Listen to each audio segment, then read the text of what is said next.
Dr. Zakir Naik in his address to the Oxford College Union spoke on Qur'an. In his enthusiasm to show that the book stands the test of science, he quoted some verses and tried to pass it as scientific truths revealed 1400 years ago. In the previous two parts, we have analyzed each of the verses with reference to the principles and facts known to science and seen that they are either mere poetical expressions or sheer scientific blunders the Quran is.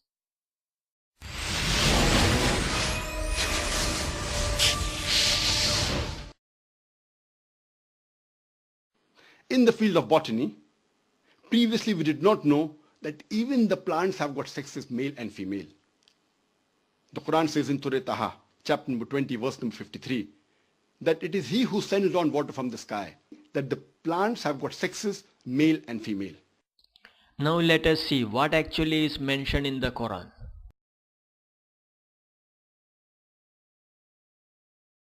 As per this verse, it is clear that the Islamic God has produced pairs, male-female plants, each separate from the others, as we see in the animal kingdom for reproductive purpose. Since Dr. Naik has not substantiated the statement with reference to the source, we only have to assume that the research is out of in-house by Dr. Naik and his team. While the truth is that for reproduction there is nothing like that in plant kingdom. It is another vain attempt by Dr. Naik to find science in Quran.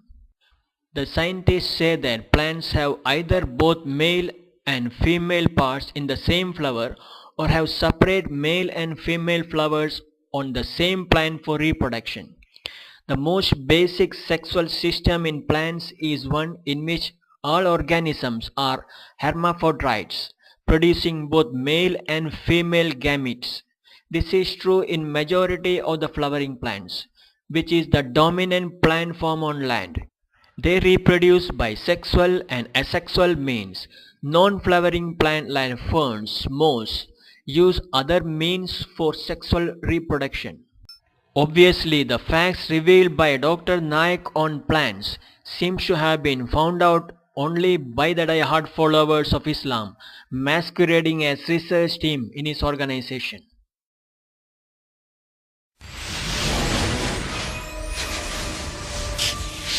In the field of zoology, the Quran says in Surah Anam, chapter number 6, verse number 38, it is He who has made every animal that walks on the earth and every bird that flies in the air to live in communities like the human beings.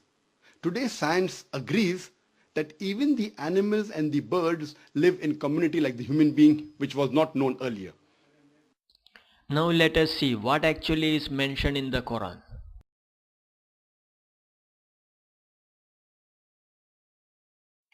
Obviously, these verses were quoted by Dr. Naik only as a page filler, by which he hoped to lengthen the number of evidences on Quranic scientific base and impress the audience. Do we require a Quran or scientists to teach us that animals like birds live like a community? Since it is a matter of simple observation to know this reality, the verse is actually a sad commentary on the status of the IQ of the people it addresses.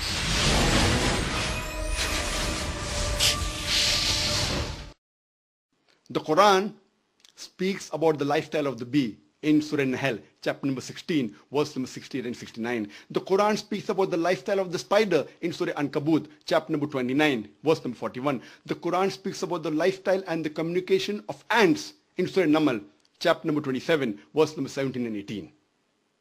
Now let us see what is actually mentioned in those verses.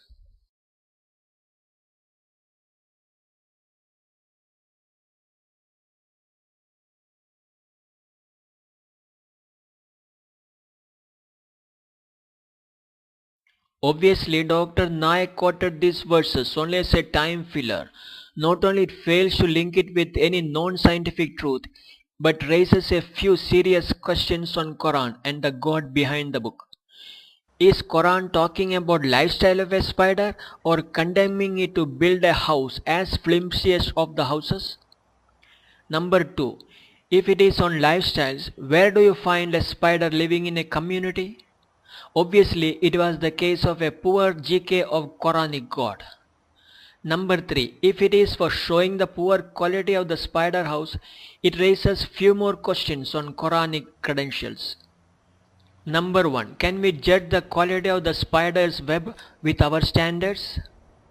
Since no prey escape from the web, is it not the strongest traps to escape from? Number 2. If at all the web was the flimsiest one, does not the credit go to the God who taught the spider that art? The moral of this should be Muslim God is keen only in getting credits for the good things that he does. As for the style of ants, the verse is a commentary on the ignorance of Islamic God rather than a scientific truth. The modern science informs that the ants communicate with each other using a chemical signal called pheromones and not by talking like human beings. Ants use pheromones for more than just making trails. A crushed ant emits an alarm pheromone that sends nearby ants into an attack frenzy and attract more ants from farther away. Pheromones are also exchanged, mixed with foods and passed by trophallaxis, transferring information within the colony. Therefore, like in all the previous attempts, here also Dr. Naik only exposed more scientific blunders of his God and Quran.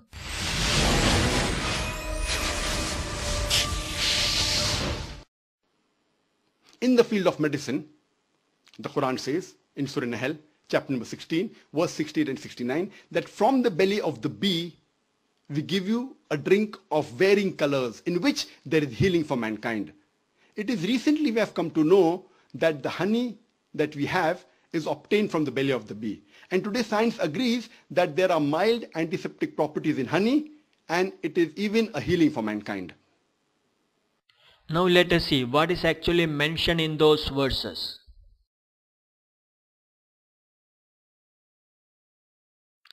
From this verse, what Dr. Naik wants the audience to learn is this. A. Islamic God taught the bees to eat all the things of the earth like fruits, vegetables, meat, etc. B. Produce from their body honey which has healing powers only for men. C. Science came to know about this only recently. As is his habit while telling well-rehearsed lies, Dr. Zakir Naik does not reveal the source of his new scientific finding of bee producing honey from its belly. This verse again reveals more stupidity than scientific knowledge about the Islamic God. Now that we are in the 21st century, a student of primary class also knows that 1. Bee do not eat all the things of the earth. 2. The female worker bee collects nectar and pollen from the flowers and bring it to the hive. 3. In the hive, the female worker bees use their honey stomachs to ingest and regurgitate collected nectar and pollen a number of times until the nectar and pollen reach a desired quality of honey. From this we have to understand that number 1. The Islamic God has failed badly in another test of science when it came to the creation of honey by the bees. Number 2. Or it may also be the case of bees changing two of his habits of eating all the things and producing honey from the belly since the days of last and final Prophet Muhammad. Coming to the claim of use of honey as medicine, this was in practice in India by physicians of Ayurveda at least 4000 years before Muhammad was born. Over 634 remedies with honey as an ingredient have been propounded to tackle a wide range of health problems by them. Showcasing this as scientific revelation of Quran either reveals Dr. Naik's general knowledge or his impulsive habit of lying just to showcase his religious book.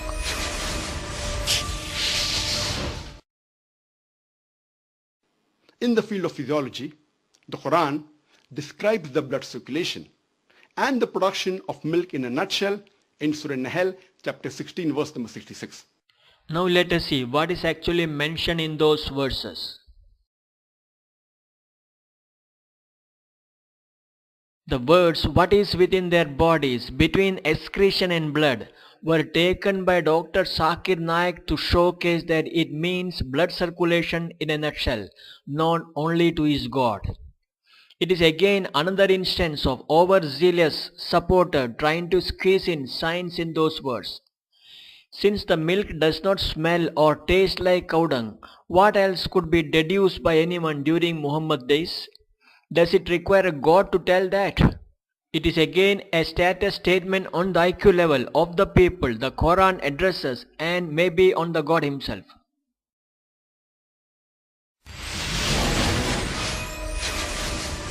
In the field of embryology, the Quran describes the various embryological stages of the human development in great detail in Surah Mu'minun, chapter number 23, verse number 12 to 14. It says that the human, we were nutfa, then we made it into an alaka, a mudga, a zaman, that human beings are created from a minute quantity of fluid. Then it made it into alaka, that is a leech-like substance. Then made it into a chewed-like lump. Then made it into bones. Then clothed the bones with flesh. Now let us see what is actually mentioned in those verses. From this it is clear that the Islamic God knowledge of embryology was not only not a scientific truth, but the height of absurdity for having started the process with a lump of clay. But that verse is still highlighted as scientific truth by Dr. Naik, as they were the best explanation on embryology till the early parts of 1980s. Here, if we use the logic that Dr. Naik generally uses to put down other faiths, the stupidity of this argument comes out easily.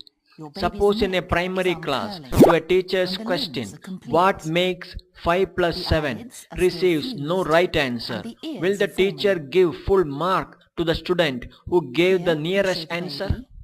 It appears in the Islamic madrasa schools, this is the way arithmetic problems are evaluated by teachers well versed only in teaching Quran. It is clear Dr. Naik applied the same logic to claim that since the description of embryology as per Quran was the best available till the 1980s, it is scientific. Obviously, Dr. Naik's obsession with Quran as the best has made him forget the meaning of the term scientific. Finally, it is a status statement on Quran marketed around the world as the only scripture that contains no mistake, as a proof of its coming directly from God and guarantee of what it contains and predict for the future.